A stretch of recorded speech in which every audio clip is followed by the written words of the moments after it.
প্রকৃতিতে নানান রকম রহস্যময় ঘটনা ঘটে।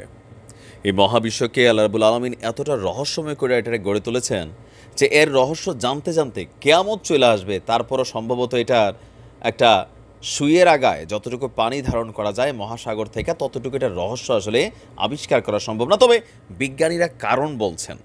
সিঙ্কহোল শব্দটার সাথে অনেকে পরিচয় আছেন, অনেকে পরিচয় নাই। তবে ছবিতে বুঝতে পারতেছেন সমতল ভূমি, যুগের যুগ পর যুগ মানুষ বসবাস করছে, হয়তো এখানে একটা হাইটেক বিল্ডিং আছে, একটা মাঠ আছে খেলার, পার্ক আছে, অথবা নদী অথবা ব্রিজ হঠাৎ করেই ধসে যাচ্ছে। মুহূর্তের মধ্যে মাইলের পর মাইল নিচে গভীরে হারিয়ে যাচ্ছে। উপরে থাকা রাস্তাঘাট বাড়িঘর নিয়ে কোথায় যাচ্ছে?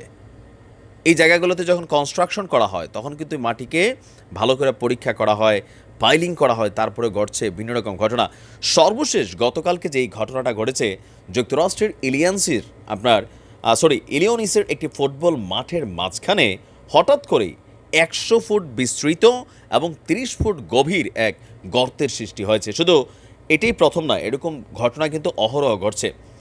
আপনার মাঠের পাশে থাকা সিসিটিভি ক্যামেরার ফুটেজ বলছে হঠাৎ করে মাঠে যেন কোনো কিছু বিস্ফোরণ ঘটল, এরপর তৈরি হলো বিশাল গর্ত।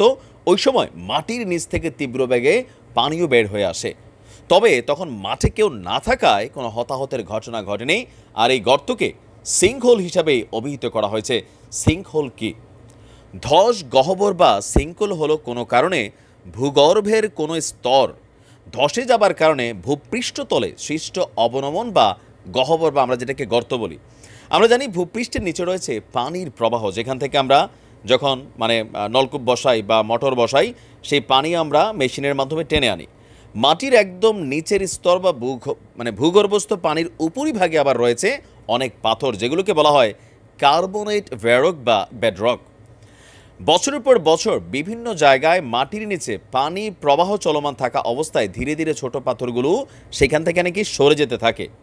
আপনার ব্যাডরকগুলো সরে যেতে যেতে মাটির তলদেশে একসময় বিশাল আকৃতির গর্তের সৃষ্টি হয়। এটা একদিন দুদিন না, এটা হইতে পারে শত বছর বা হাজার বছর যাবৎ এই ঘটনা ঘটে। বহু বছর ধরে তৈরি হওয়া গর্ত যখন বড় আকার হতে থাকে তখন সেটির চারপাশের মাটি এবং পাথর সেই গর্তে নিমজ্জিত হতে শুরু করে। ফলস্বরূপ একদম তলদেশ থেকে নিমজ্জিত হইতে হইতে হইতে হঠাৎ করে এটা বড় আকারে উপরের দিকে এসে ধাস করে উপরে যা আছে লয়া কিন্তু নিচের দিকে চলে যায়। আর উপরিভাগের জমি যখন নিচে চলে যায় তখন বিশাল এলাকা সেটা তলদেশে বিলীন হয়ে যায়। এভাবেই সৃষ্টি হয় দানব আকৃতির সব বড় বড় সিঙ্কহোল। একটি সিঙ্কহোল আয়তনের দিক থেকে 1 ফিট থেকে 100 একরেরও বেশি পর্যন্ত এবং উচ্চতার দিকে 100 ফিট পর্যন্ত হতে পারে। এটা নিয়ে বিজ্ঞানীরা গবেষণা করে যে তথ্য দিচ্ছেন, তবে এই তথ্য আগাম কোনো কিছু বলার সুযোগ নাই কোন জায়গায় কখন কোনটা ঘটনা ঘটবে। ইউরোপ আমেরিকাতে বেশিরভাগ এই ঘটনাগুলো আমরা দেখছি ঘটে। আল্লাহ সবাইকে হেফাজত করুক। ভালো থাকুন। আসসালামু আলাইকুম।